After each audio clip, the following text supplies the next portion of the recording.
You know that feeling when you need to have a tough conversation with a parent, deliver critical feedback to a staff member, or unite a divided team?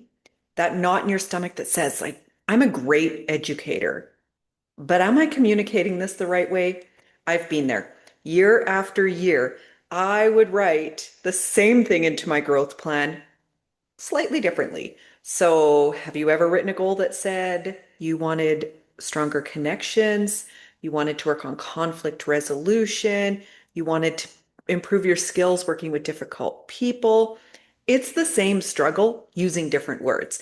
I'm Crystal Atkinson, and after more than 20 years in public education, I've cracked the code on communication skills that matter most, and I'm sharing them with you. So, whether you're dealing with resistant staff, anxious parents, or complex community dynamics, this podcast will give you the strategies and strength and confidence to handle it all. Together, we'll explore how to connect with people who challenge you most, inspire your team to do their best work, and navigate conflict without losing sleep. Because here's what I've learned: leadership isn't just about vision and strategy, it's about the conversations that happen every single day.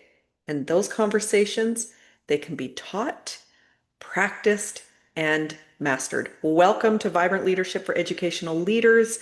In this first part of our series, we are going to work on transforming the way you communicate. And while I hope you are inspired, my purpose truly is to provide you with real strategies, techniques, and information to equip you with the skills you need to communicate easier and more effectively. How does that sound? If you like what you're hearing so far, be sure to press follow and share this with a friend. Okay, today we are going to talk about breaking down communication into two big parts. In the series to come, we're going to go more granular, but today, two parts we're going to look at. First is purpose, second is connection. These are the foundational parts of what takes place in all forms of communication, regardless of where, when, with who, all of the things. Let's start with purpose. So dive right in here. So when you enter into any type of communication with any stakeholder, the first thing you need to determine is, what is your purpose? What do you hope to achieve or accomplish by the end of that interaction? Okay, so is the purpose informational? So perhaps it's events, practices at this time, hot lunches at this time, there's no school this day, parent-teacher interviews. Is it informational? Are you giving teachers your data is due this time? There's been a scheduling change. We've got a guest presenter coming in. What is it that you need the receiver to receive? Is it information? Okay. And then there are different types of strategies you can use if it is information. Okay. Is your purpose of connecting, your purpose of communicating around problem solving? So perhaps you have a parent coming in and they're really upset about something that's happened. Are you there to solve a problem with the parents? Or perhaps you have conflicts between students and they've been set down to your office and we need to get to the bottom about what's going on here. That would be an example of problem solving. Perhaps your supervision schedule is a hot mess. Maybe you have a few student dynamics that have changed the needs on the playground in terms of supervision. Now we need to figure out how to solve that. Or perhaps in one of the schools I started as an administrator in, it was a brand new school. We needed to figure out what to do with our school yard. How do we build a playground? What do we want on the playground? Where are we getting the funds for these? It was problem solving, right? Those require certain systems in place. Or perhaps you're doing team building. Perhaps you have a staff beginning of the year, you're bringing them all in, you want to build a strong, positive culture. Perhaps you've got a divided staff. Perhaps the polarization that's happening all over the world you're seeing in the halls of your classrooms or your schools, and you want to help your teachers come together and do some team building.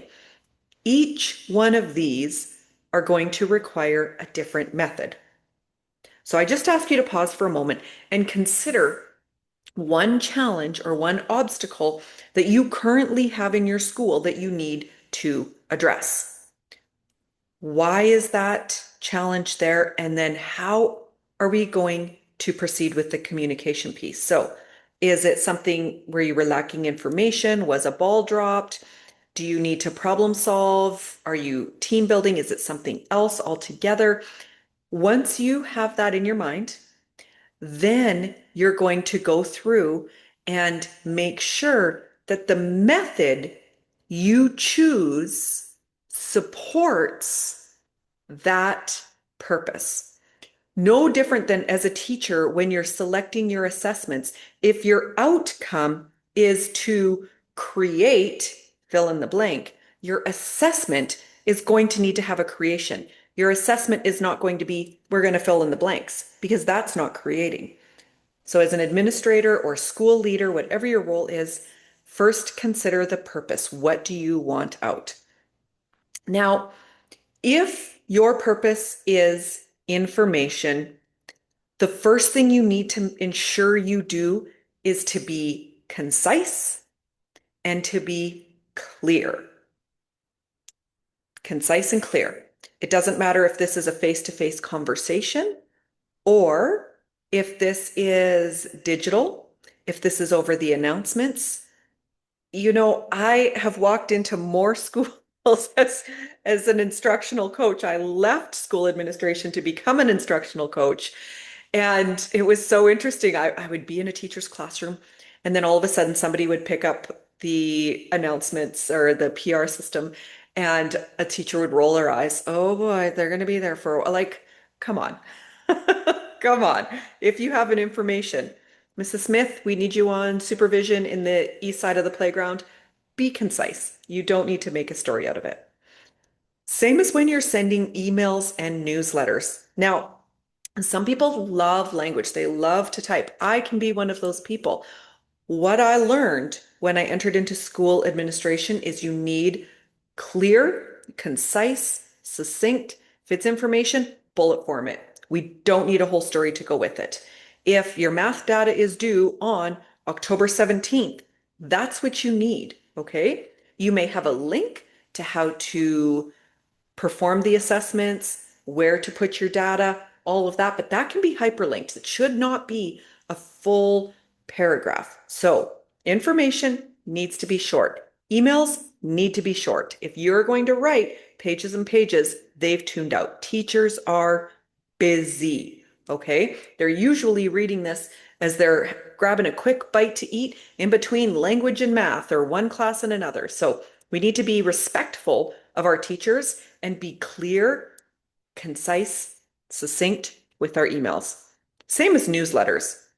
You know, your students, parents, community members, they aren't opening your newsletter for entertainment. Okay. I hate to be the one to break this to you, but if they enjoy reading, they have a novel at home on their shelf beside their chair. They're not opening your newsletter for that. They're opening their newsletter because they want to stay informed. They want to know what's happening, when is it happening, what are the expectations, and if I need an action item from a teacher and you have a digital newsletter, which I hope you do, you need to hyperlink those. Again, we can minimize so much about what we're doing just by linking. Okay, so that's information. When it comes to purpose, just be crystal clear with what you want out of that interaction. Okay, then once you've got that purpose clear, I also challenge you to release responsibility wherever possible. If it's not your information to pass on, if it isn't your problem to solve, give it to somebody else and then trust them to do that job. Okay, so purpose is the first step to successful communication. The second step are our connections with the people, because one of the areas that really stumped me when I became a school administrator was thinking I had to have all the answers. I needed to know all the things. And I really was worried about saying something wrong or doing something wrong. And then what I learned, and this was life-changing for me, is that it wasn't about me. It was not about me at all. And in fact, different people were going to process different pieces of information in unique ways. Okay. So when it comes to connections, you need to determine the approach you're going to take for the people or person who is receiving it. As soon as you know it's about them and not about you, that makes life easier. People are going to fall into two main categories as to how they process information. This also simplified my life. Once I determined, okay, this is the purpose. I'm not actually here to entertain. I just need to get some information out. Okay, check. I was able to move on. Then I started to realize that, ooh, some people took what I said wrong. Like I sent this email, but I meant this, or I had this conversation, but they thought one thing and I meant another. Here's the thing, friend. If you think about all people processing information in one of two ways, this is going to help you. Your people who get things done, they're the ones who, you know, if you've given them a list of tasks, they're done well before the deadline. If you have a teacher who asks a lot of questions, perhaps they're that, yeah, but, yeah, but, yeah, but, no, I don't think we shouldn't do that. We tried that before. If they are that person who's the resistor, they are task oriented often. Let me say that again. The person who gets things done quickly and the person who asks a lot of questions, those two different people, they are task oriented. When you go to them with information, with a problem, with team building, even with anything, they focus on the task first. So you need to get to business. You need to be respectful of their time because they don't necessarily want to be your friend. That can be hard if you are a person who likes people, which is our second group of people. There are some people who are people. Both of these are going to depend on the situation and their personality profile. So some people, myself is one of them, we kind of ebb and flow between different things. If it's information, I'm a task person. I'm one of those people who's known for getting stuff done. And I don't like to mess around. If you're coming to me because you have something you need to tell me, just tell me. I like that clear communication, but not everybody does. So if they're a people person first, we need to connect with the human. We need to connect with that human before the problem, before the task. How are you doing? Is there anything I can help you with? What's on your mind today? Who's the trickiest person in your classroom? Connect with them on a human level first. Okay. So once you know, are they task oriented or are they people oriented? That's going to help you figure out how to communicate more effectively with them. Okay. So really consider, what does that person do when I am with them? Okay, vibrant leaders, before the next time you communicate, remember to start by deciding the purpose of your topic. What do I want to get from this? Then consider the connection. Purpose, what do I want? Connection, how does the receiver need me to process this for them? Okay, how do they prefer to hear information? By focusing on the task or focusing on the person. So come back next episode to learn more about the four main styles of communication. So that connection, we're going to take that connection piece and we're going to unpack that and learn how you just might be part of the problem. Don't worry, we're going to tell you how to fix that too.